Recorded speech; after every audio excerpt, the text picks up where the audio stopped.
A strong 7.2 magnitude earthquake has struck Baja, California in Mexico, around 175 kilometres east-southeast of Tijuana. There have been reports of widespread damage around the epicentre of Mexicali. The shake was also felt in downtown LA, San Diego and across Southern California, Arizona and as far as Phoenix. As the earthquake waves go further out, they become more sort of low frequency and they're more a rolling action. If you were near the earthquake itself, it would be a very strong shaking and vibration and quite violent. The region has been experiencing quakes of about magnitude 3 for several days. Lucy Jones from the US Geological Survey says there have been small quakes right over the weekend, and there's every reason to believe there will be others in the days ahead. We would expect that there will be at least some magnitude 5s, maybe magnitude 6 aftershock in the next few days. We would also expect that there could be triggered earthquakes even farther away. So we've already had a magnitude 4 in the Malibu area. Maybe somewhere else in the LA area we're going to have a magnitude 3 or 4 in the next day. We've got to remember those don't really do much of anything to us here in California. It would be very unlikely to have a triggered event that ends up being larger than what we've already gotten. In the Landers earthquake, the largest triggered event we had is 5.7. That was large enough to do some damage, but that's also relatively rare to see them that large. Joining us on the line for more information, Sky News reporter Tom Nicol. Tom, good morning to you. Where were you when the quake struck? Morning, Terry. Morning, Selena. We were in just north of downtown San Diego at a campsite, just setting up camp for the night. It struck just before 4 p.m. local time here. That's around 9 a.m. Australian Eastern Time, just as people were settling down after a busy Easter Sunday lunch. 7.2 magnitude quake, as you said, on the USA-Mexico border south of California. It happened when we were unpacking the car, as I said.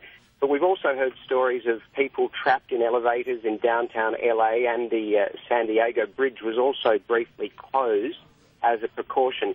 Joining me now is a born and bred Californian local, Jody Davis. And Jody, just tell me a little bit about your experience when the quake struck.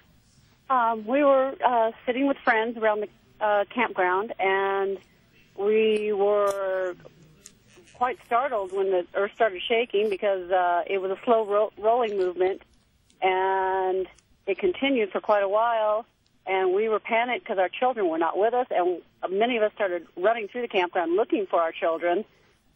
We didn't know if there was a skate park, and fearing the skate park might crack.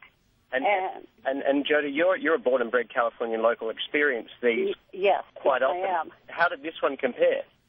Lots of times we sit through them and we don't worry. And this one was, we were very concerned. We were concerned for the welfare of our children, and we were concerned for the welfare of the camp and our other campsite, because we weren't in our campsite.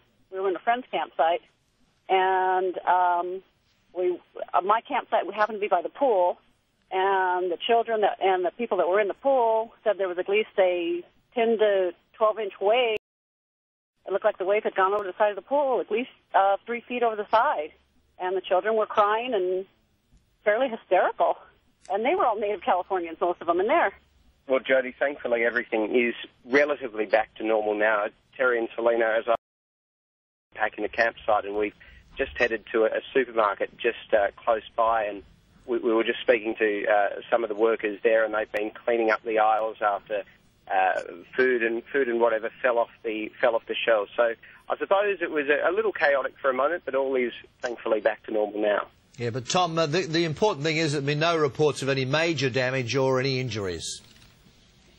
No reports of any major damage, as you say, and from all the people that we've spoken to here, no one was injured. A lot of people, as Jody mentioned, quite scared. And I suppose for people who have lived here their whole lives and are quite accustomed to these sort of tremors, they say it was the biggest they've experienced in some time. But thankfully, no reports of any injuries. We have had a few relatively minor aftershocks since, and I suppose we will be prepared for some more later tonight. Okay, Tom, thank you very much indeed for that report. Keep your head down. Thank you, guys.